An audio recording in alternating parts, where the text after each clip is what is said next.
Magandang araw, Kuya Chris.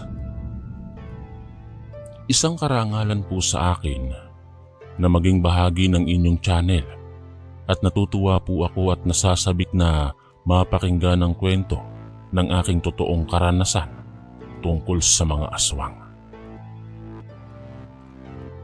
Tawagin mo na lamang po ako sa pangalang Ador.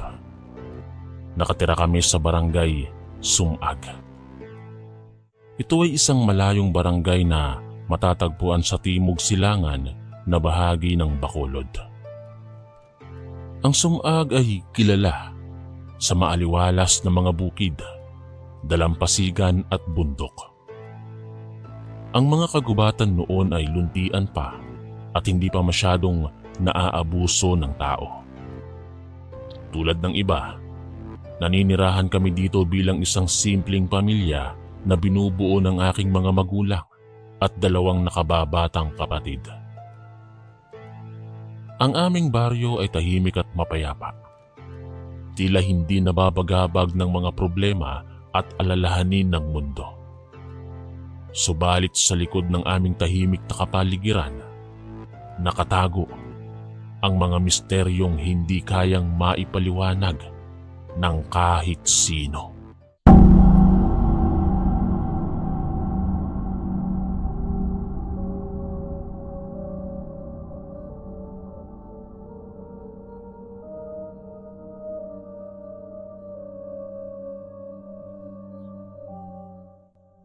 Mula nung bata pa ako, naririnig ko na ang iba't ibang kwentong pinagpapasapasahan sa aming purok. Kwentong puno ng kababalaghan, kahindikan at pangyayaring magbibigay takot sa mga makakarinig. At ang paborito kong kwento ay ang tungkol sa mga aswang. Sabi nila, tuwing ang buwan ay kulay pula at ang mga bituin ay maliwanag, ang mga tao ay labis na nag-iingat para maiwasan ang mga nilalang na mukhang tao, subalit may kakayahang magbago ng kanilang tunay na anyo. Mga nilalang na umiinom daw ng dugo ng tao at gumagala sa kalaliman ng gabi. Isa sa mga natatanging alamat ng mga matatanda noon ay ang tungkol sa alamat ng purok ng mga aswang. Isang lugar sa gitna ng kagubatang pinaniniwalaang malapit lang sa aming baryo. Dito raw nakatira ang grupo ng mga aswang. Mayroong mga nagpapatunay na totoo ang kwento. Pero ayaw naman nilang sabihin ang eksaktong kwento kung paano nila ito natagpuan. Sabi pa ay huwag na daw gambalain ang mga ito dahil hindi naman sila naghahasik ng lagim. Subalit, dahil malapit sa aming lugar ang pinag-uusapang purok, labis kaming pinag-iingat ng mga matatanda. Walang nagpapagabi sa daan. 6:00 pa lang ay naroon na kami sa aming mga kubo at gumagawa ng mga seremonyas o maaaring tawaging salamangka na pinaniniwalaang nakapagpapalayo sa mga kahit na anumang uri ng mga aswang. Naguhugas kami ng aming mga paa ng tinunaw na asin at sinusuot ang mga anting-anting sa aming leeg. Naglalagay din kami ng mga bawang sa pinto at nakabaligtad na walis tingting bilang pantaboy. Subalit noong taong 1976 ay naranasan ko sa unang pagkakataon ng isang kakilakilabot na engkwentro sa ganitong mga nilalang. Binatilyo pa lamang ako noon at hindi ko talaga ito makalimutan. Malaki at kulay dugo ang buwan sa kalangitan noon. Inabot ako ng dilim mula sa pamamasyal sa isang barkada sa kabilang barangay. Dahil kapanahunan noon ng aking kabataan, ay naging pasaway din ako ng konti sa aking mga magulang. Mapusok sa bawat bagong mga karanasan at nag-e-enjoy kasama ang aking mga kaedad. Inihanda ko nga po ang aking tenga sa mahaba-habang sermon ni inay dahil sa aking paglalakwatsa. Pinuno ko pa ng hangin ang aking dibdib at ilang buntong hininga ang aking pinakawalan bago ako dahan-dahang pumasok sa aming tarangkahan na gawa sa kawayan. Subalit, natigilan ako sa aking sanay paghakbang nang may mapansin akong isang maitim na anino na biglang bumalikwas mula sa madamong bahagi sa gilid ng aming kubo. Isang porma ng pagkilos na alam kong hindi normal para sa isang tao. Mabilis itong kumikilos paikot ng bahay namin. Ang ginawa ko, nagkubli ako sa puno para mapagmasdan ko ang kanyang ginagawa. Nabuhay ang kuryosidad ko kung anong klase ng tao ba ang makakagawa ng kanyang ikinikilos. Naalala ko pa, Kuya Chris, yung lakas ng binundol ng labis na kaba at takot ko. At kapag bumabalik ito sa aking alaala, ay pinagpapawisan ako ng malamig at parang lumalaki ang ulo ko dahil sa takot. Unang beses akong makakita ng aswang. Nang akmang susugod ang aswang patungo sa aming tahanan, subalit hindi ito napansin ng sinumang nasa loob maliban sa akin. Nag-alala ako dahil bukas pa naman ang pinto namin. Hindi ko alam kung ano ang gagawin. Papasok o lalaban. Nagdadalawang isip ako. Habang sa loob ng bahay, ang aking mga mahal sa buhay ay walang kamalay-malay sa peligrong nakaambak. Mabilis ang tibok ng aking puso. Subalit mas pinili kong ilabas ang aking tapang at determinasyon. Tumakbo ako patungo sa bahay. Isinisigaw ang pangalan ng aking mga magulang. Naging mabilis ang mga pangyayari. Hindi ako matigil sa kakasigaw na mayroong aswang na umaaligid sa bahay namin. Lumabas ang aking ama, bitbit ang itak. Sumunod na rin si inay na hinahaplos-haplos ang tiyan. Narinig ko ang aking tatay na nagmumura habang iwinawagayway sa hangin ang bitbit nitong itak. Sinisigaw niya na kilala daw niya ang aswang at binalaan ito na sasabihin sa lahat kung sino siya kung itutuloy nito ang masamang balak sa aming pamilya. Sa kabutihang palad ay segundo lang paglabas ni itay ay naglaho na ang aswang na parang bula. Pumasok na kami sa aming kubo at habang inaakyat ang bawat baitang ng aming hagdang kahoy ay nakikiramdam pa rin kami sa paligid. Tahimik na ang gabi, pero sa loob ng bahay namin ay walang tigil na sermon ni itay at inay ang naging ingay sa katahimikan ng paligid. Sinabi sa aming magkakapatid na hindi na dapat maulit ang ganong pangyayari. Tandang-tanda ko ang galit ni itay noon sa akin dahil sa katigasan ng aking ulo at labis na pakikipagbarkada. Totoo naman yon, kaya naisip kong hindi na rin talaga ako uulit na magpapagabi sa labas. Inanunsyo din sa amin ang pagdadalang tao ni inay para sa ika-4 naming kapatid. Naisip ko tuloy na baka yon ang sadya ng aswang. Lumipas ang ilang buwan, araw na lang ay makikita na namin ang aming bunso. Ako pa nga ang nagpaplano na Edith ang ipapangalan sa kanya. Subalit hindi namin akalaing sa hindi inaasahang trahedya mauuwi ang lahat. Umalis si ama noon para sunduin ang manghihilot. Manganganak na kasi si inay. Sumasakit na ang tiyan niya noon. Kabilin-bilinan ni itay na bilang panganay ay ako ang punong bantay sa bahay. Medyo malalim na rin ang gabi.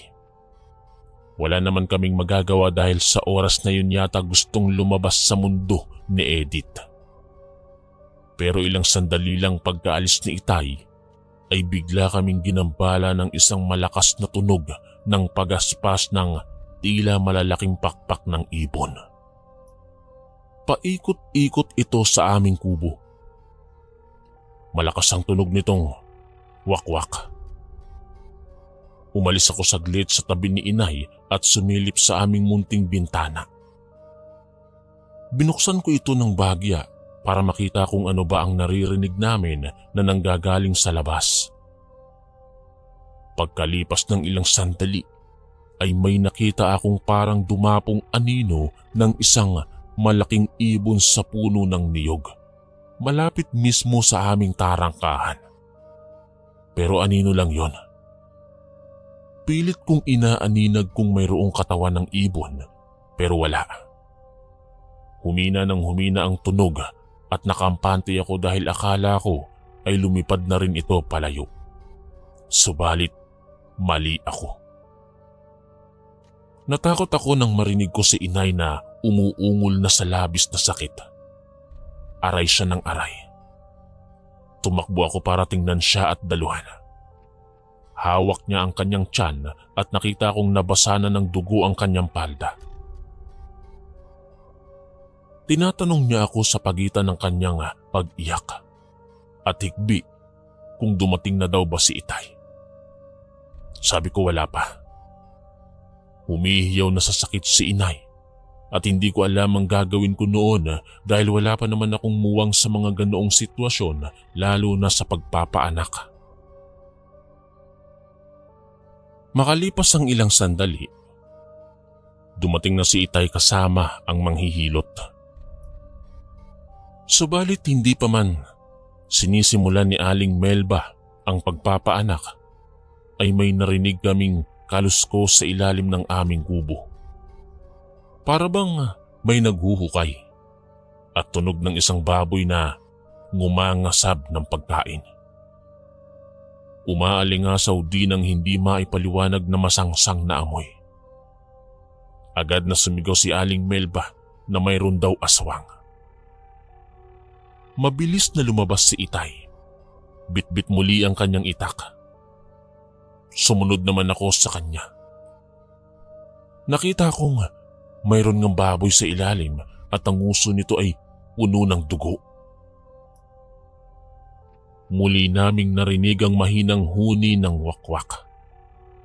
Doon ay napamura si Itay at ang sabi niya may malapit na aswang.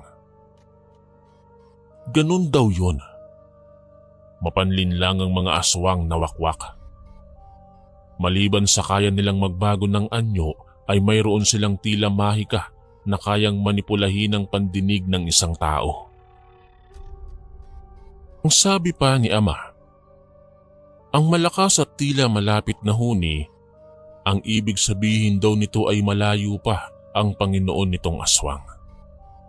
Subalit kapag tila papalayo na ang tunog, tiyak na nasa paligid na ang aswang at naghihintay na lang ito ng pagkakataon para makapanila. At may hinala kaming aswang, ang baboy na nasa ilalim ng aming kubo. Hinabol namin ang baboy na yon pero mabilis itong nakatakbo at nakapagtago. Hindi na rin namin sinundan at ayaw na rin ni Itay na lumayo kami sa kubo dahil nag-aalala na siya sa kalagayan ng panganganak ni Inay. Nakita naming hawak na ni Aling Melba ang isang sanggol na babae. Subalit sa kasawiang palad, tila wala na itong buhay. Tinitigan ni Aling Melba si Itay. Sinabi nitong hindi raw totoong sanggol ang nasa aming harapan. Malakas daw ang pakiramdam niya na buhay pa si Edith. Labis akong naguluhan noon sa aking mga narinig. Pero sa dami ba naman ang nasaksihan kong kababalagan, tila kahit anong kwento ay maaari ko ng paniwalaan. Ang sabi pa ni Aling Melba, bukas daw bago sumikat ang araw ay ihagis namin sa bintana ang sanggol. Makikita daw namin ang tunay nitong anyo. At sa pagbubukang liwayway ay ginawa namin ang seremonyas. Mula sa aming bintana ay inihagis ni Itay ang bangkay ni Edith. Malinaw sa aking alaala ang karanasang yon. Totoo nga, hindi nagsisinungaling si Aling Melba. Bagamat mukha pa rin namang tao ang sanggol, ay parang sobrang tigas at itim na nito pagkabagsak sa lupa. Magaspang din ang balat na parang sa balat ng kahoy. Nakakuyom ang palad ni Itay at nasambit niya na maghihiganti siya at ibabalik si Edith sa amin. Mabilis na kumalat ang kwento tungkol sa naging engkwentro namin sa mga aswang. Dahil dito, marami sa aming mga kababaryo ang nagsuwestyon na puksain na agad ang mapaminsalang pag-atake ng mga aswang. Marami rin ang nagboluntaryo na sumama para sumugod sa purok ng mga pinaniniwalaang aswang. May nagsabi kasi na baka sinisimula na ng mga ito ang pagkakalat ng lagim at ayaw nilang lumala ito, kaya naman dapat na raw tapusin kaagad. Sumama po ako noon sa kanilang lakad. Pero sa totoo lang po, nag-aalangan din ako sa aming pagsugod. Purok yon ng aswang. Ibig sabihin, marami silang nakatira doon. Kakayanin nga ba namin ang puwersa nila? Pero dahil sa napagtanto kong madami naman kami, ay mas nananaig ang kuryosidad ko na matuklasan kung totoo nga ba na may purok ng mga aswang dito sa Bacolod. Habang naglalakbay kami sa madilim na daan, nararamdaman ko ang lamig ng hangin sa aking balat. Ang matataas na mga damo at malalabay na sanga ng mga puno na tila kumakaway. Ang huni ng mga panggabing hayop ay ang labis na nakapagbibigay ng hilakbot at pagsisisi noon sa akin na sana'y hindi na lang ako sumama.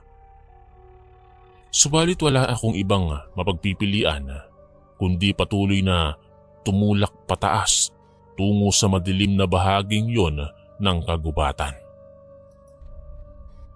Hindi rin naman talaga ako sanay sa labanan, pero pinatatapang na lang ako ng isiping nais kong iganti si Inay at maibalik sa amin si Edith ng buhay.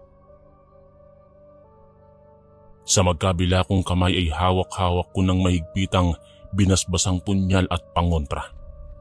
May kwintas din akong bawang bilang pananggalang laban sa anumang kasamaan na maaaring sumalubong sa amin. At saka kasama naman din namin si Kate Myong sa pagsugod. Kilalang isang mahusay na albularyo sa aming puok. Naniniwala ang mga taga roon sa amin na bihasa sa pakikipaglaban sa aswang ang matanda, lalo na ng kabataan nito. Ayon sa kwento, buong buhay niya ay inilaan sa pag-aaral ng mga sinaunang sumpa at pamamaraan para malunasan ang salot na dala ng mga aswang. Simula pa nung kabataan niya ay ipinamana daw sa kanya ang isang mahiwagang gamit na kailangan bago lumaban sa mga aswang. Ito ang tinatawag nilang balaud. Isang kutsilyo na nabalot ng mga sumpa at ritual upang maging mas matalas at malakas kaysa sa karaniwang sandata. Medyo mainit din ito kapag hinahawakan. Subalit hindi lamang ang balaud ang bitbit ni Kate Myong. Mayroon din siyang dala na maliit na garapon na puno ng lupa at halaman. Tinawag niya ito bilang lunas ng kaluluwa. Bago kami sumugod ay inilubog muna doon ang balaud. Sabi niya, sa tulong nito ay magiging malakas ang pakiramdam ng may hawak ng sandata at madali nitong makikilala at makikita ang aswang na pinupuntiriya kahit ilang beses pa itong magbago ng anyo.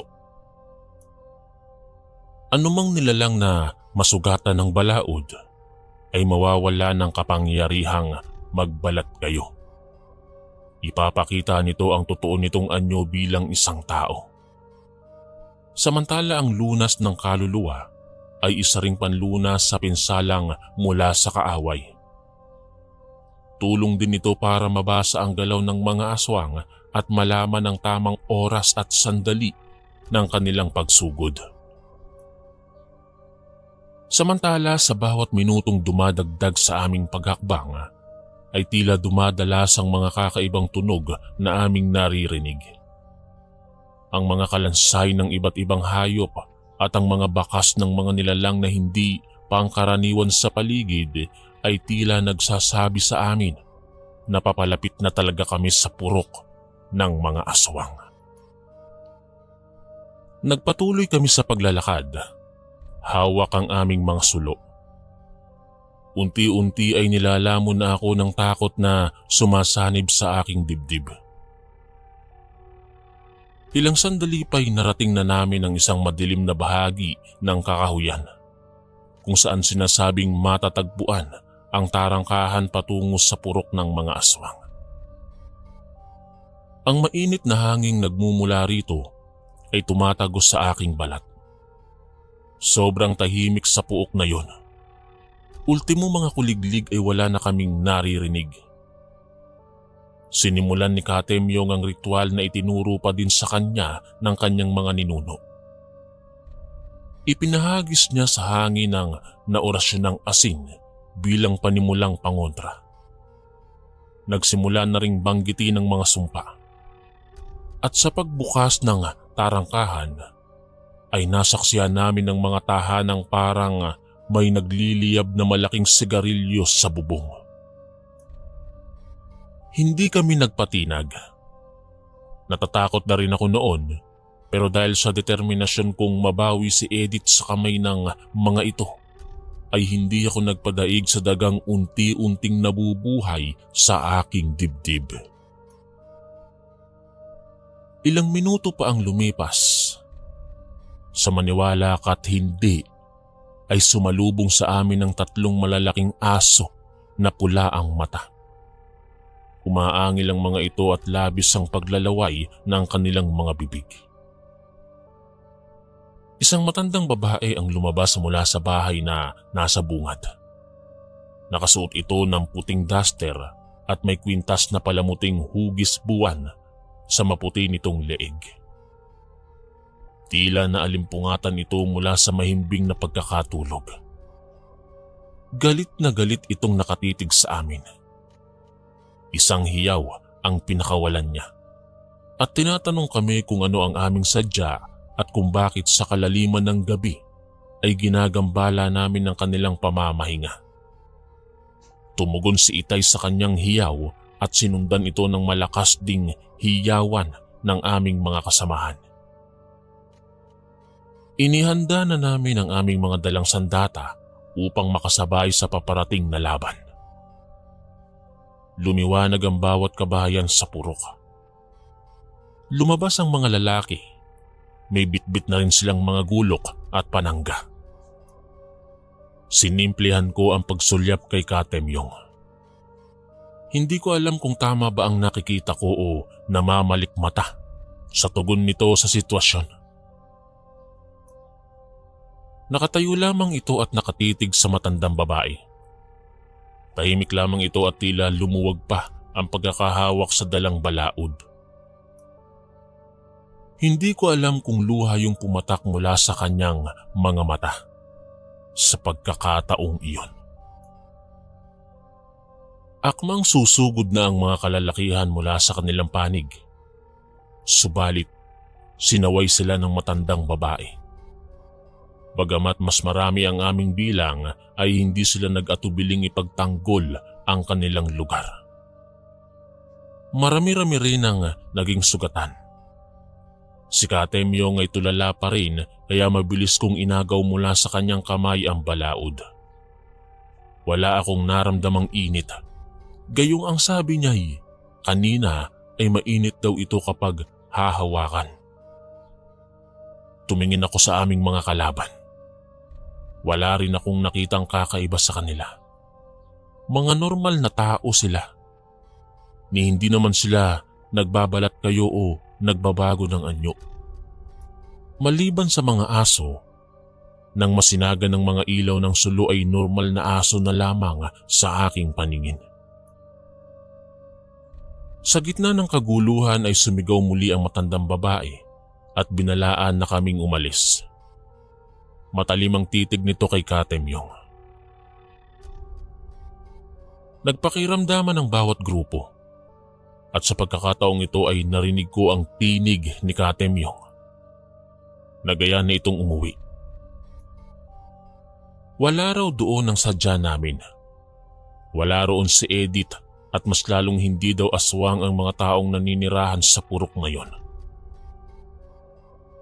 Labis na pagtataka at pagkadismaya ang naramdaman ng mga kasamahan namin, lalo na si Itay, dahil inaasahan niya talaga na mababawi namin si Edith. Pero false alarm lang pala ang lahat. Unti-unting kumalma ang paligid. Maaaring tama si Katemyong. Naniwala ako sa kanya dahil wala naman din akong nakita nung hawak ko ang balaod. Mapayapa naman naming tinahak ang madilim na daan pababa sa aming baryo. Kinabukasan ay inilibing na namin si Edith. Masakit ang mawala ng mahal sa buhay, pero sinikap naming tanggapin ang naging kapalaran niya sa mundo. Pinaniwala namin ang aming mga sarili na isang masamang bangungot lamang ang nasaksihan namin ng gabing kunin sa amin si Bunso. Tapos na. Hindi na namin mababawi ang buhay ni Edith. Sa paglipas ng mga panahon, Kuya Chris, ay naging tahimik na ang aming lugar. Nakapag-asawa na rin ako at may sarili ng anak. Pero hindi pa rin ako matahimik at hindi ko mapigilang mabahala, lalo na nang matuklasan ko ang sekreto ni Katemyong. Mga detalye ito tungkol sa kanyang buhay. Natuklasan ko ang isang misteryoso at pambihirang kaugnayan ni Katemyong sa mga naninirahan sa purok ng mga aswang. Sa hindi sinasadyang pagkakataon mula sa kanyang tahanan ay nakita ko ang ilang kwintas na tulad sa suot ng matandang babae sa purok na iyon. Mga talaan at mga libro tungkol sa kanilang pinagsaluhang relasyon ni Katemyong nung kabataan pa nila. Ang kanyang talaan din ay nagpapakita ng mga pangalan ng mga aswang at mga impormasyon tungkol sa kanilang mga naging pagkilos. Kasama rito ay ang mga lugar na kanilang pinagtatambayan at mga pangalan ng mga nawawalang tao sa buong bayan noon na kadalasan ay kanila umanong naging biktima. Ito ang naging patunay na ang lahat ng mga alamat noon o kwento ay tunay pala. Dahil sa pag-ibig pa rin ni Katemyong sa naging katipanang siyang naging dahilan para pagtakpan niya ang mga ito. At paniwalain kami sa isang kasinungalingan. Ang mga libro naman ay puno ng mga orasyon na magagamit para sa proteksyon laban sa mga aswang. Dito ko rin nalaman na si Katemyong ay totoong kalaban ng mga aswang noong kabataan niya. Siya ay tumutulong din sa mga naulila at namatayan na mga pamilya sa aming bayan. Subalit naganap na ang bawal na relasyon ng magtagpo ang landas nila ni Leticia. Kinausap ko ng masinsina ng matandang albularyo. Inamin niya sa akin ang totoo at ang dahilan kung bakit siya nagsinungaling ng gabing yon. Ipinahayag niya na asawa nga niya ang matandang babae na unang humarap sa amin. At inamin din niyang totoong aswang ito, pero ayon sa kanya, ay nagbago ito ng landas at nagkaroon ng kabutihan sa puso. Sila ay nagmahalan at nabuo ang isang pamilya. Gayunpaman, dahil sa mga tradisyon at paniniwala ng mga aswang, hindi sila tinanggap ng kanilang kultura. Sa harap ng mga mata ng ibang aswang, si Katemyong ay isang sumpa at pinayuhan si Leticia na huwag nang ipagpatuloy ang kanilang pag-iibigan. At kung tatanggi sila, ay hindi sila mangingimi na kitilin maging buhay ng kanilang mga anak. Dito na nagdesisyon si Katemyong na iwan ng puok ng mga aswang at tumira ng tahimik sa aming nayon. Wala na siyang naging balita sa pamilya mula noon. Ayon kay Katemyong ay hindi naman sa pinuntahan namin noon dating nakatira ang mga taong iyon. Marahil ay ito lamang ang nilipatang lugar ng mga ito. Hindi raw niya inaasahan na malapit lang pala sila sa kanya. Sa totoo lang ay naawa ako kay Katemyong. Buo sa pangunawa ko na ang kanyang puso ay labis na nangungulila sa pagkakawalay sa kanyang mahal sa buhay. Alam ko, mula noon, wala siyang hangad kundi ang protektahan sila sa pamamagitan ng kanyang paglayo at pagsisinungaling naman sa aming mga kapurok. Hindi na rin ako nag-usisa sa kanya kung bakit hindi siya sumubok na kausapin ng asawa nang kami nasa purok ng mga aswang. Matagalang naging pag-uusap namin ni Katemyong at sa paglipas ng oras ay napagpasyahan niyang ituro sa akin ang kakayahan niya tungkol sa pagpatay ng mga halimaw at panggagamot. Naniniwala kasi siya na baka kung sakali ay hindi naman lahat ay katulad na nga ni Aling Leticia na handang magpakabuti para sa pag-ibig. Mayroon din talagang masasama na ayaw talikuran ang kasamaang nakagawian bilang mga nilalang ng dilim. Sa huling bahagi ng aming pag-uusap ni Katemyong ay hinawakan ko ang kanyang kamay at ipinangako na magsisikap akong ipagpatuloy ang kanyang adhikain. Nagnais akong patuloy na matuto, hindi lamang para sa aking sarili kundi para sa lahat ng mga taong nagdudusa dahil sa mga aswang at sa iba pang nilalang na nananakit ng mga walang kalaban-labang mga individual. Ako na ngayon si Kaador, Kuya Chris. Kilala na bilang isang magaling na albularyo na gumagamot sa iba't ibang karamdaman dito sa aming baryo. Marami ang dumarayo dito para magpatingin.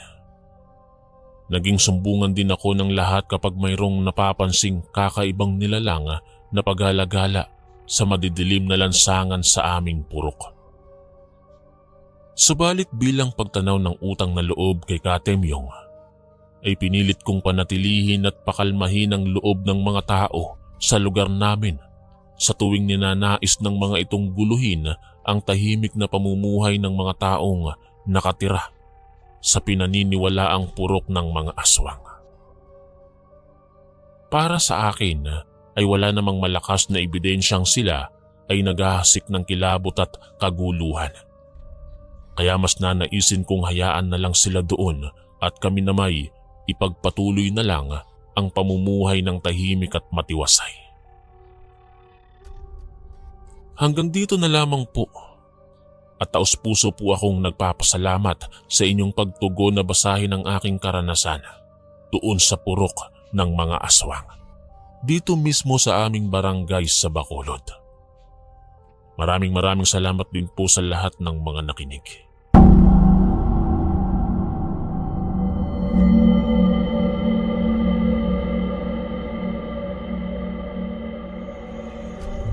Magandang umaga po sa lahat ng taga-subaybay sa channel na ito. At mapagpalang araw po, Kuya Chris. Itago niyo na lamang po ako sa pangalang Roque. Itong kwentong aking ibabahagi sa inyo ay nangyari po ito sa aming probinsya sa Nueva Vizcaya. Nang mga panahong yon, ay namamasukan ako sa isang karinderya. Sa unang araw ko sa karinderya, ramdam ko kaagad ang kakaibang himig ng lugar. Malayo ito sa ingay at sigla ng syudad. Tahimik, malamig, at tila may bumabalot na misteryo. Mag-ingat ka, Roque. Babala ng aking tiyuhin nang ako'y magpaalam na. Hindi ko gaanong pinansin ang kanyang sinabi. Sa isip-isip ko, trabaho lang naman ito. At ano ang dapat katakutan? Pagpasok ko ay sinalubong ako ng aming amo na si Aling Sisa. Payat at mahaba ang buhok na halos natatakpan na ang kanyang muka. Roque, sa likod ka muna. Huwag kang pupunta sa kusina kung hindi kailangan, ha? Utos niya sa akin. Tumango na lamang ako. Bagaman may bahid ng pagtataka sa aking isipan, ano nga ba ang meron sa kusina? Habang naglilinis ako sa likod, napansin kong kakaiba ang pag-iwas ng mga tao rito. Hindi sila nag-uusap-usap, at kung magkatinginan man, tila may lihim na hindi maaaring mabunyag. Lalong lumakas ang kutob ko na may kakaiba sa lugar na ito. May amoy din akong naaamoy na hindi ko mawari kung saan nagmumula. Hindi ito amoy ng karaniwang lutuin. Masangsang at tila ba'y nakakasulasok. Mabilis lumipas ang oras sa dami ng aking ginagawa. Napansin ko ang pagdating ng mga suki. Lahat sila ay tila may kakaibang interes sa mga pagkaing inihahain. Masarap talaga dito, sabi ng isang matandang babae habang kumakain ng bulalo. Tumingin siya sa akin, ngumiti at nagpatuloy sa pagkain. Nang maghapunan, hindi ako tinanggap ni Aling Sisa na kumain kasama nila. May baon ka naman, di ba? Tanong niya. Tumango na lamang ako. Kumain ako mag-isa sa likod. Habang pilit na iniisip kung ano nga ba ang sekreto ng karinderyang ito. Hindi ko mapigilang magtanong sa aking sarili. Ano nga ba ang tinatago nila? Bakit bawal pumunta sa kusina kung hindi kailangan? At bakit tila may takot sa mga mata ng mga kasamahan ko? Sa pagtatapos ng araw, hindi ko na napigilang magtanong sa isa sa mga kasama ko. Kuya, bakit po bawal pumunta sa kusina? Tanong ko habang nagliligpit kami ng mga gamit. Tumingin siya sa akin. Tila ba sinusukat kung dapat ba niyang sabihin ang totoo. Basta, Roque, sundin mo na lang ang utos. Para sa ikabubuti mo rin yon. Sagot niya. Sabay talikod at mabilis na lumakad palayo. Habang naglalakad ako pa uwi, hindi ko mapigilan ang aking isipan sa pag-iisip kung ano nga ba ang misteryo sa likod ng karinderyang ito. Ang mga babala ng aking tiyuhin, ang kakaibang pag-uugali ng mga tao, at ang patakaran na tila ba'y may itinatagong lihim. Mag-ingat ka, Roque. Paulit-ulit na naglalaro sa aking isipan ng mga salita ng aking tiyuhin. Sa gabing iyon, hindi ako agad nakatulog. Punong-puno ng tanong ang aking isipan. Ano nga ba ang itinatago ng karinderyang ito? At bakit ako napunta rito? Sa unang araw ko pa lamang, ramdam ko na ang bigat ng mga katanungang ito. Ngunit sa kabila nito, kailangan kong magpatuloy. Kailangan ko ang trabahong ito. Kailangan kong malaman ang katotohanan. Sa mga susunod na araw, sisikapin kong maging mas maingat at mapagmasid. Marahil, sa paglipas ng mga araw, mabubunyag din ang mga lihim na bumabalot sa karinderyang ito. Sa aking ikalawang araw sa karinderya, mas lalo kong naramdaman ang kakaibang kapaligiran dito. Mas maaga akong dumating kaysa sa nakagawian. Umaasang masasagot ang ilan sa aking mga katanungan. Subalit tila mas lalo lamang nadagdagan ang aking pagtataka. Habang naglilinis ako sa paligid, napansin ko ang kakaibang iwas ng mga kasamahan ko. Tila ba sila ay may tinatagong sekreto na hindi maaaring malaman ng sino man, lalo na ng isang baguhan katulad ko. Pilit kong hinanap ang aking kasamahan na kinausap ko kahapon. Subalit wala siya. Hindi siya pumasok. O baka hindi na pumasok. Sa kainitan ng araw, nang aking linisan ng paligid ng kusina, nasalubong ko si Aling Sisa. "Roque, huwag kang mag-osyoso. Gawin mo lang ang trabaho mo." Seryoso niyang sabi. Tumango na lang ako, bagamat may bahid ng takot at kuryosidad sa aking dibdib. Napansin ko rin ang hindi pangkaraniwang amoy na nagmumula sa kusina. Masangsang at tila ba'y may halong amoy ng lupa at bulok na karne. Sa tuwing bubukas ang pinto ng kusina, saglit itong sumisingaw. Subalit mabilis ding nawawala. Ano nga ba ang nangyayari sa loob ng kusinang iyon? Sa tanghalian, habang naglilingkod ako sa mga suki, may napansin akong kakaiba sa kanilang mga mata. Tila sila ay may hinahanap o inaasahan. Isang matandang lalaki, habang kumakain ng dinuguan ay may kakaibang ningning sa mata. Tila siya'y lubos na nasisiyahan, hindi lang sa pagkain, kundi sa isang bagay na hindi ko maipaliwanag. Napagdesisyonan kong magtanong sa isa pang kasamahan. "Manong, bakit kakaiba ang mga suki dito? Ano bang meron sa mga pagkain?" Tanong ko habang kami nag-aayos ng mga mesa. Tumingin siya sa akin, tila ba nag-aalangan.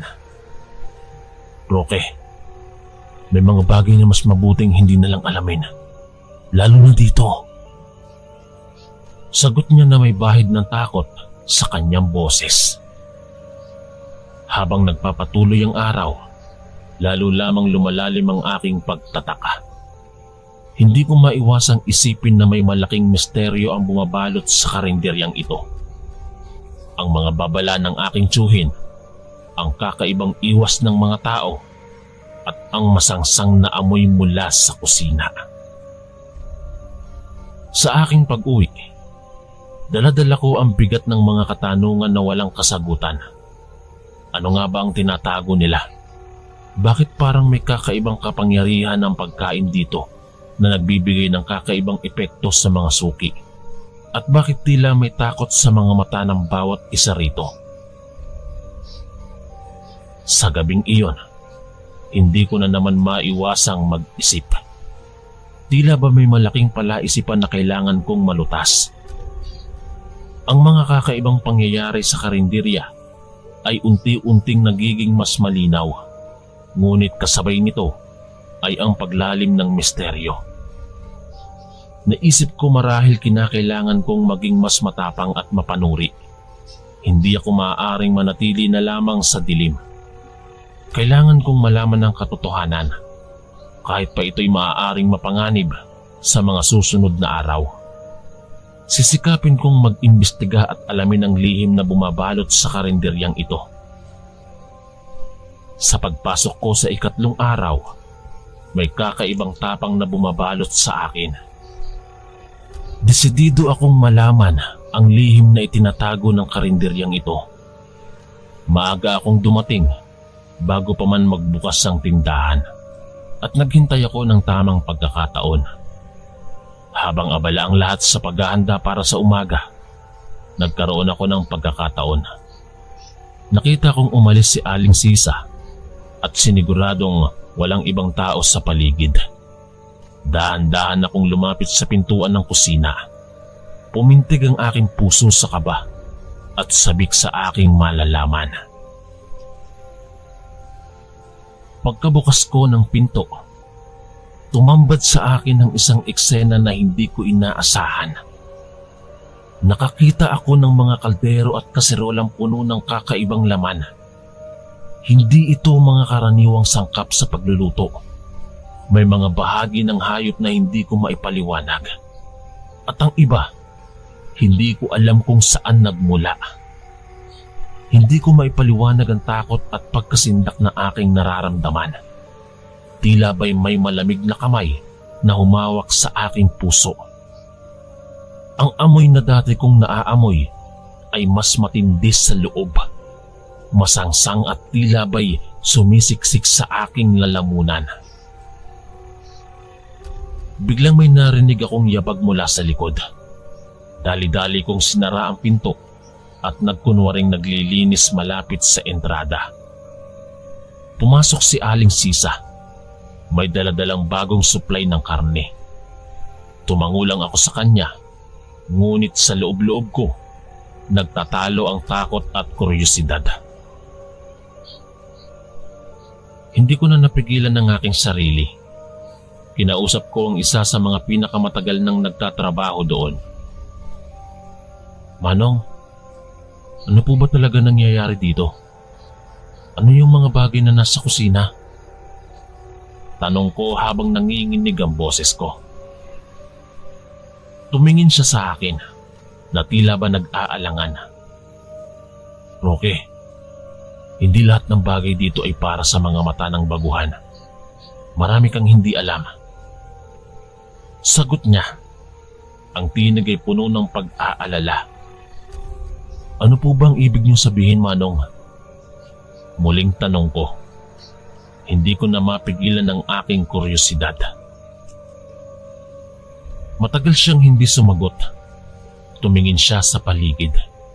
Siniguradong walang nakikinig. At saka siya bumulong. May mga lihim dito na mas mabuting hindi mo na lang alamin. Para sa kaligtasan mo, Roque. Hindi na siya nagdagdag pa. Nagpatuloy siya sa kanyang gawain at iniwan akong nag-iisa na puno ng pagtataka at takot. Sa buong araw, hindi mawala sa isip ko ang aking nakita at ang mga salitang binitawan ni Manong. Ano nga ba ang itinatago nila? Bakit tila lahat ay takot magsalita? At ano ang kinalaman ng mga kakaibang sangkap na iyon sa mga pagkaing inihahain namin? Habang naglilinis ako sa likuran ng karinderya, may napansin akong kakaiba. May bakas ng mga paa na tila nagmula sa kusina, papunta sa likurang bahagi ng gusali. Dahan-dahan kong sinundan ng mga ito, na humantong sa isang maliit at madilim na silid. Dito ay may nakita akong mga sako at kahon na may kakaibang marka. Hindi ko alam kung ano ang laman. Ngunit may kutob akong may kinalaman ito sa sikreto ng karinderya. Pagbalik ko sa harapan, napansin kong iba ang tingin sa akin ng mga kasamahan ko. Tila ba may alam silang hindi ko alam at may takot silang baka malaman ko ito. Hindi ko na alam kung sino ang pagkakatiwalaan. Ang tanging alam ko, may kailangan akong malaman. At hindi ako titigil hanggat hindi ko ito natutuklasan. Sa pagtatapos ng araw, lalo akong naguluhan at natatakot. Ano nga ba ang tinatago ng karinderyang ito? At ano ang aking magiging papel sa pagbubunyag ng mga lihim na ito? Sa bawat araw na lumilipas, lalo lamang lumalalim ang misteryo. At lalo lamang tumitibay ang aking determinasyon na malaman ang katotohanan. Habang nagpapatuloy ang mga araw sa karinderya, mas lalo akong naging mapanuri. Bawat galaw ng mga kasamahan ko at bawat pagkakataon na may mabubuking na lihim ay aking binabantayan. Nagtulungan kaming magtago ng mga kasamahan kong interesado rin sa paglalantad ng katotohanan. Sa isa sa mga gabi, naglalakad ako papunta sa kusina para sa gabi kong trabaho. May narinig akong usapan mula sa mga kasamahan ko. Teka, alam mo ba kung ano ang ginagamit nila sa mga pagkain dito? Sabi ng isa. Wala akong ideya, pero malalaman natin yon. Sagot ng isa pa. Naisip kong ito na ang tamang pagkakataon. Sumabay ako sa kanilang paglalakad patungo sa kusina. Muling binuksan ko ang pinto ng kusina at lihim na nagmasid. Nakita ko silang dumating sa isang partikular na kaban. Kumuha sila ng isang supot na puno ng kakaibang laman. Ano to pare? Tanong ng isa.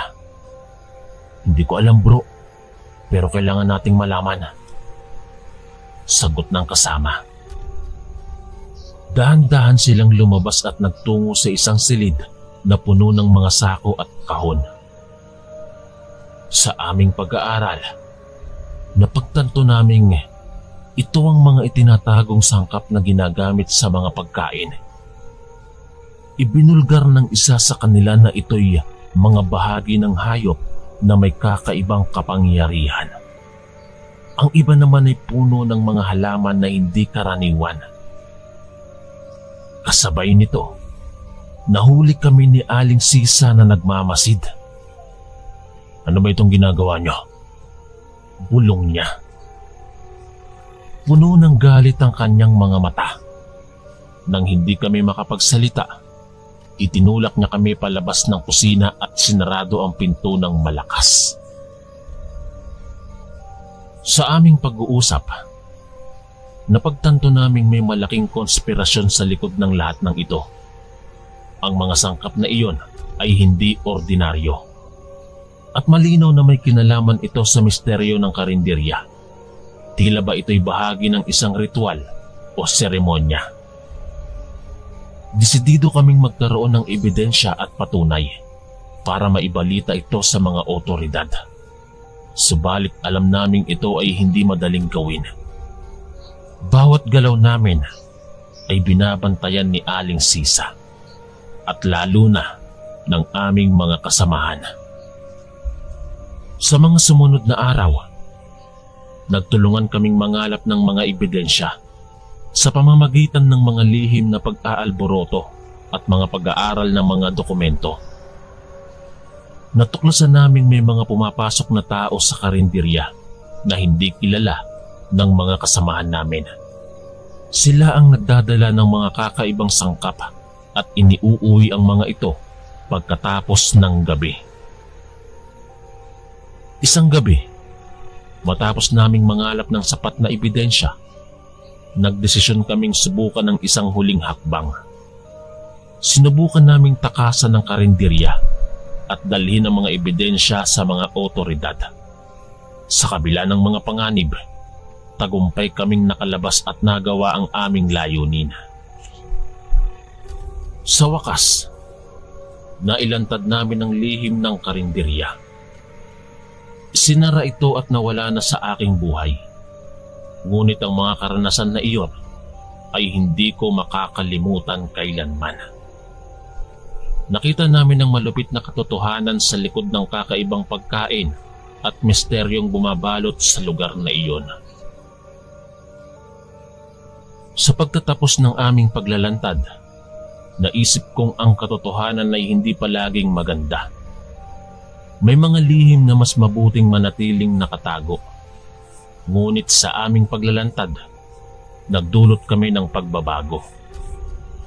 Hindi na kami muling babalik sa karinderyang yon at umaasa kaming makakamit namin ang katarungan para sa mga naapektuhan ng kanilang kakaibang gawain. Hanggang dito na lamang po ang kwentong aking ibinahagi.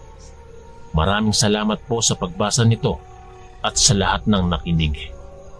Ang inyong kaistorya, Roque. Maraming salamat po mga kaistorya sa pakikinig. At kita-kits po ulit bukas para sa isa na namang nakakatakot na kwento. Ito po si Kuya Chris, ang inyong kaistorya. God bless po at ingat po lagi.